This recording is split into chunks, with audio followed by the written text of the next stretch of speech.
Hello friends, स्वागत है अपने लाभ और हानि की नेक्स्ट क्लास में। तो अपन क्वेश्चन सीरीज कर रहे थे, इम्पोर्टेंट क्वेश्चन थे, तो आज भी अपन वही करेंगे क्वेश्चन। तो क्लास को शुरू करते हैं देरी किए बिना, सीधे क्वेश्चन पर जाते हैं। इससे पहले आपको बता दूं कि आपको चैनल को ज़्यादा से ज़्यादा शेयर करना है, लाइक करना है और अपने दोस्तों को भी ज़्यादा से ज़्यादा शेयर कीजिए ताकि मैं आपके लिए अच्छे से और वीडियो बना सकूं। तो चलिए चलते हैं क्वेश्चन पे। क्वेश्चन नंबर फर्स्ट, किसी वस्तु को 20% लाभ पर बेचने से उसे 20% हानि पर बेचने की तुलना में 60 अधिक प्राप्त होते हैं। वस्तु का क्रय मूल्य कितना है? फ्रेंड्स, अच्छा सा सवाल है, एक बार क्वेश्चन को अच्छे से समझिए। किसी वस्तु को 20% लाभ पर बेचने से उसे 20% हानि पर बेचने की तुलना में 60 अधिक प्राप्त होता है। तो उस वस्तु का अपने को लागत मूल्य बताना है, उसका क्रय मूल्य बताना है। तो सबसे पहले अपन क्रय मूल्य मान लेते हैं। सबसे पहले अपन को क्रय मूल्य मानते हैं। कोई भी अपन मानने की मतलब क्रय मूल्य अपन को मानना है तो सबसे पहले आप 100 ही मान लीजिए, जिससे आपको अच्छे से क्वेश्चन सरल हो जाए। तो अब सबसे पहले क्रय मूल्य 100 मान लेते हैं। क्रय मूल्य 100 मान लिया, क्रय मूल्य 100 मान लिया। अब क्वेश्चन में पूछा है किसी वस्तु को 20% लाभ पर बेचने से, 20% लाभ पर बेचने से मतलब 20% 100 पर लाभ कब होगा? 100 पर लाभ कितना होता है 20% का? 20 रुपये, तो ये हो जाएगा 120 रुपये। 100% लाभ पर बेचने पर 120 हो जाएगा। अब पूछा है उसे 20% हानि पर बेचने की तुलना में, 20% हानि मतलब 20% हानि मतलब 80 रुपये, ये हो गया, की तुलना में 60 अधिक प्राप्त होते हैं। मतलब इन दोनों का डिफरेंस है वो ये 60 है। मतलब इन दोनों का डिफरेंस कितना है? 14, मतलब 40 बराबर है 60 के, 40 बराबर है 60 के।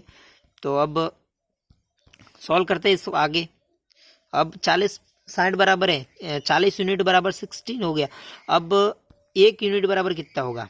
तो ये हो गया 1 यूनिट बराबर 60/40, ये कट गया, ये आ गया 3/2, ये 3/2 आ गया। अब अपन को क्रय मूल्य पूछा है तो हमने क्रय मूल्य माना कितना था? 100 रुपये, तो ये सीधा सट हो गया 3/2 इंटू 100, ये काट दीजिए, ये 50 बार कटेगा। 50, 3 इंटू 50 मतलब 150, 150 आ गया। अब अपना ऑप्शन में 150 होगा तो टिक कर दीजिए, ये रहा 150। तो अच्छा सा क्वेश्चन है, एक बार ऐसे क्वेश्चन नेक्स्ट करते हैं, आपको अच्छे से समझ में आ जाएगा होगा। तो एक क्वेश्चन और करते हैं। क्वेश्चन इसका क्वेश्चन नंबर 2, एक मशीन को 10% लाभ पर बेचा गया, यदि उसे 80 कम में बेचा जाता तो विक्रेता को 10% हानि होती। मशीन का क्रय मूल्य कितना है? सेम सवाल है फ्रेंड्स, सेम सवाल है। अपन को क्रय मूल्य सबसे पहले मान लेना 100 रुपये, 100 रुपये क्रय मूल्य अपन ने मान लिया। अब पूछा है 10% लाभ पर बेचा गया मतलब 110 रुपये पर, और 80 मतलब ये 80 रुपये कम पर बेचा जाता है तो विक्रेता को 10% हानि होती है। 10% हानि मतलब 90, इन दोनों का डिफरेंस आ गया 20, और कितने कम होते? 80, तो ये हो गया 1 यूनिट बराबर 80/20, तो ये हो गया 4 हो गया। अब अपने क्रय मूल्य कितना माना था? 100, तो 4 इंटू 100 कितना हो गया? 400। एकदम सरल सा सवाल है, आप थोड़ा सा दिमाग लगाओगे तो ये अच्छे से क्वेश्चन हो सकते हैं। और ये पटवारी में पूछे गए क्वेश्चन है, इंपॉर्टेंट क्वेश्चन है। जो प्रीवियस ईयर पेपर हुआ था उसमें पूछे गए थे सवाल लाभ हानि से। तो ऐसे ही सवाल करते हैं अपन आज। और ऐसा एक क्वेश्चन और है, किसी वस्तु को 10% हानि पर बेची जाती है। कोई वस्तु 10% हानि पर बेची जाती है, यदि वह वस्तु 9 रुपये में अधिक बेची गई तो उस पर 12.5% का लाभ होता है। वस्तु का क्रय मूल्य कितना है? सेम सवाल है, इसमें भी कोई नहीं है, सेम सवाल है। आप सबसे पहले क्रय मूल्य 100 मान लीजिए, 100 मान लिया अपन ने, चलो। उसके बाद 10% हानि मतलब 100 का 10% हानि मतलब 90। अब उस पर 12.5% लाभ होता है तो मतलब 112.5, 12.5% मतलब 12.5, तो 100 पे 12.5 तो 112.5। अब इन दोनों का डिफरेंस कितना आ गया? 90 ने 10, 100 10 12, 22.5, 22.5, 22.5 डिफरेंस आ गया। 22.5 किसके बराबर है? 9 रुपये के बराबर, 9 रुपये के बराबर है। अब 22.5 यूनिट बराबर 9 है तो 1 यूनिट बराबर कितना हो जाएगा? 9/22.5। और अपन ने क्रय मूल्य कितना माना था? क्रय मूल्य कितना माना था? 100 रुपये। 100 ही माना था आपने क्रय मूल्य, तो ये हो गया 100। ये काट दीजिए, यहाँ से एक जीरो हटाऊंगा तो यहाँ जीरो लगा दीजिए। ये 9 से कट रहा है, 9 एकम 9, फिर ये कटेगा 9 के पार्ट से कट रहा है 9 एकम 9, फिर ये कटेगा, गुणा कर लीजिए, जैसे कि बाद कितनी बार, 25 बार, 25 इंटू 9 करते हैं, 45, 18, 22, ये हो गया 22, 225, ये मतलब 25 बार कटेगा, 25 बार कटेगा। और ये 25 से ये कटेगा, 25 चक 100, 40, मतलब 40। इसका आंसर आ गया 40, ऑप्शन नंबर ए 40। समझ में आ गया होगा। ये कटेगा फ्रेंड्स, 9 के पार्ट से कट जाएगा, 9 एकम 9, 9 इंटू 25 करेंगे तो 225 आ जाएगा। और ये यहाँ से एक जीरो हटाएगा, ये हो गया, यहाँ से 25 से कटेगा 4 बार 100, 40 बार आ जाएगा, तो अपना आंसर आ जाएगा 40। ऑप्शन नंबर ए राइट होगा। नेक्स्ट क्वेश्चन करते हैं, क्वेश्चन नंबर 4। क्वेश्चन नंबर 4 क्या कह रहा है, एक दुकानदार ने एक कुर्सी को 2/1/2% हानि पर बेची। थोड़ा अलग सा सवाल है, समझिएगा। एक दुकानदार ने एक कुर्सी 2/1/2% हानि पर बेची, उसे 100 अधिक, हाँ सेम सवाल है, थोड़ा अलग दिया हुआ है, आगे थोड़ा अपने जो अभी तक किया उसे थोड़ा एक स्टेप आगे करना पड़ेगा। एक दुकानदार ने कुर्सी 2/1/2% हानि पर बेची, यदि उससे 100 रुपये अधिक में बेचता तो 7.5% लाभ होता। 12.5% लाभ कमाने हेतु उसे कितने में बेचना होगा, कितने में बेचना होगा ये पूछा है, तो अपन को ज्ञात करना है। तो सबसे पहले मैंने बताया था कि क्या मान लीजिए, सबसे पहले क्रय मूल्य मान लीजिए, क्रय मूल्य 100 मान लिया।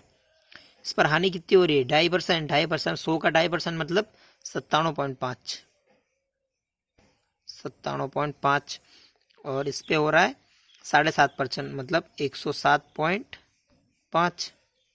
अब इन दोनों का डिफरेंट कितना आ रहा है, 10। 97.5 से 107.5 10 का ही आ रहा है, वो किसके बराबर है, इन 100 के बराबर है। वो 10 है, वो 100 के बराबर है।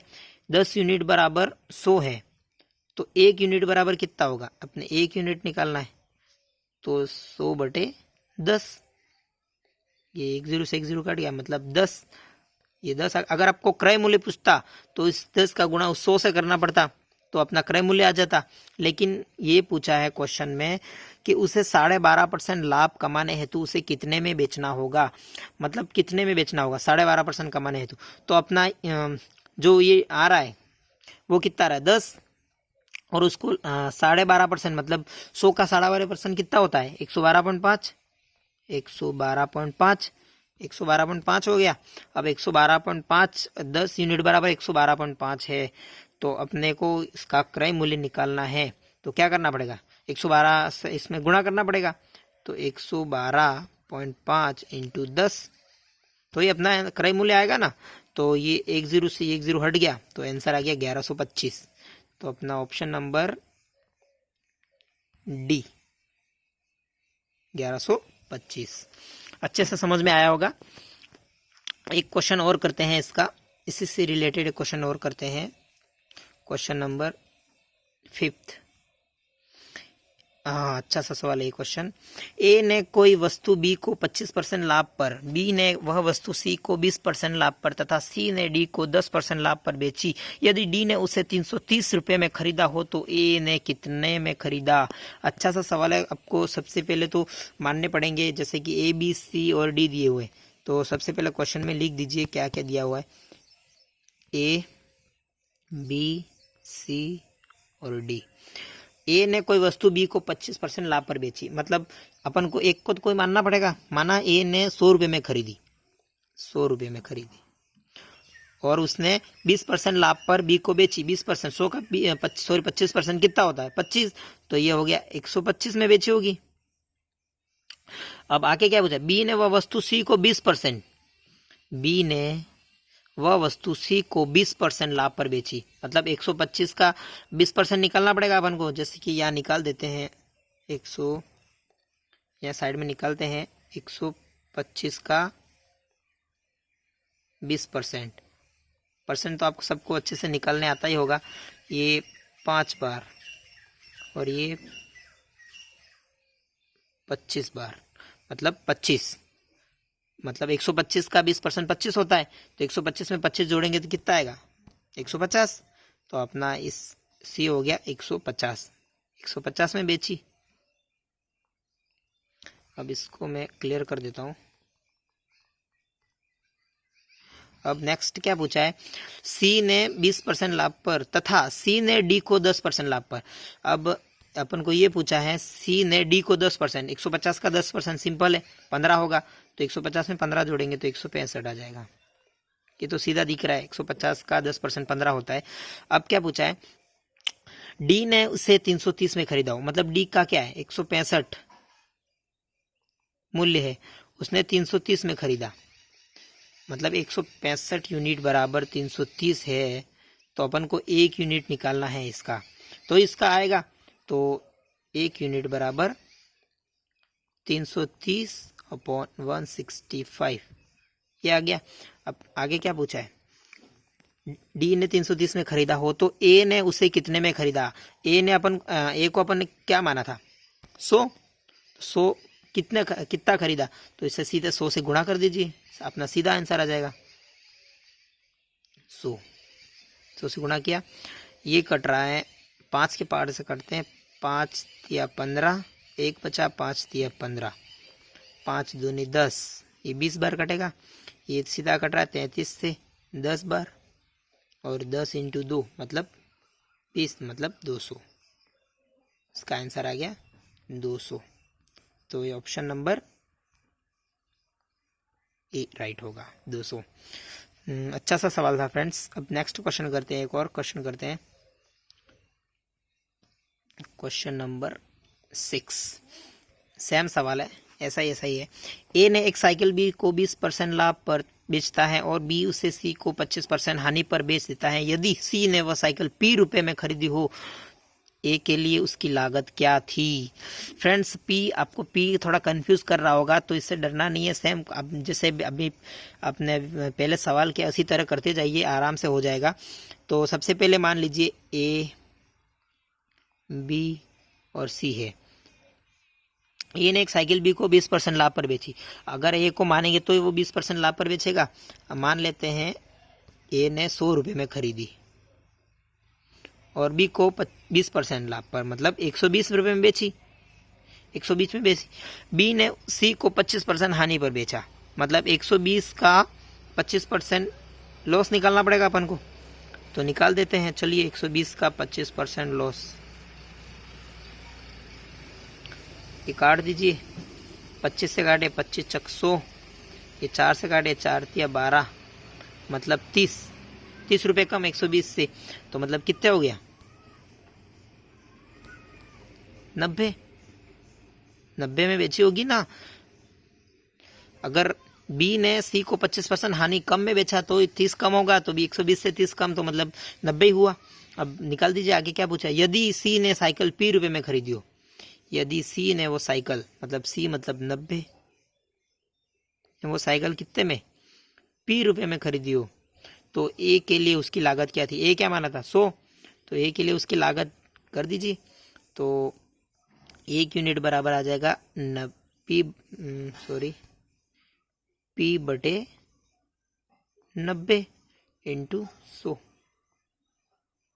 1 0 से 1 0 कट गया, तो ये आ गया 10p/9। ये आगे कट रहा है कि नहीं कट रहा है, किसी पार्ट से नहीं कटेगा। ऑप्शन में अपने दिया होगा 10/9p ऑप्शन में है, देख लेते हैं। हाँ, ऑप्शन नंबर डी, हाँ ऑप्शन नंबर डी है 10/9p, तो अपना ये राइट हो जाएगा।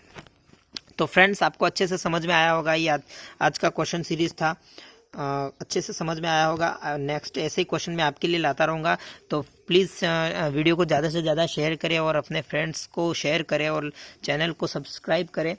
और ऐसे ही वीडियो मैं आपके लिए बनाता रहूँगा। नेक्स्ट क्लास में अभी अपनी पटवारी की प्रॉफिट एंड लॉस की क्लास एंड नहीं हुई है। जिस दिन एंड होगी मैं उस दिन आपको बता दूंगा। अभी टॉपिक ख़त्म नहीं हुआ है, अभी तो नॉर्मल क्वेश्चन अपने स्टार्ट किए हैं। इंपॉर्टेंट क्वेश्चन और भी नेक्स्ट आप जैसे जैसे क्लास आगे बढ़ती जाएगी थोड़े हार्ड क्वेश्चन आते रहेंगे। तो ज़्यादा से ज़्यादा शेयर कीजिए क्वेश्चन को। और इसके आपको PDF चाहिए तो इसके डिस्क्रिप्शन में मैं आपको एक लिंक डालूंगा, उससे आप ग्रुप ज्वाइन करके मेरे व्हाट्सएप ग्रुप से आप इसकी PDF प्राप्त कर सकते हैं। या फिर आप वीडियो को पोस्ट करके वीडियो को पोस्ट करके भी ज़्यादा से ज़्यादा आप सॉल्व कर सकते हैं क्वेश्चन को। तो फ्रेंड्स, उम्मीद करता हूँ आपको अच्छे से समझ में आया होगा। तो चलिए नेक्स्ट क्लास में मिलते हैं। Bye, wish you all the best, thank you.